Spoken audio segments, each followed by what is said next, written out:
Go, go, go, mga kamaster. So, yan po mga kamaster, no. Good morning sa lahat. So, ito po yung grinder na sira. Pina-repair sa tool room. Pero, wala silang mechanic technician.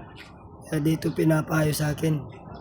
Live bear vlog. So, supportahan nyo mga kamaster. So, grinder repair mga kamastero. Wala ng supply. So, God bless all mga kamaster.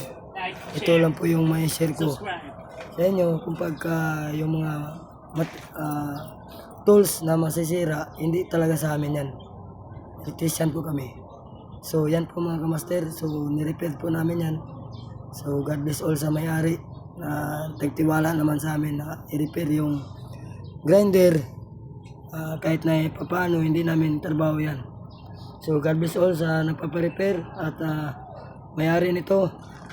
Nagpatiwala sa amin kay Live Bear Vlog. Sabi ang tool room kay ipa-repair kay Live Bear Vlog yan. Kung sakali ma-repair niya.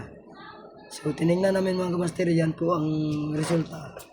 So wire lang po ang diferensya. So nakabit ng maayos namin. Okay na po yan. So very good.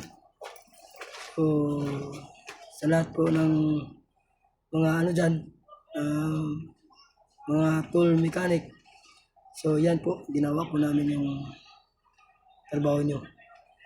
Hindi po namin trabaho itong mga kamaster. So God bless all sa lahat.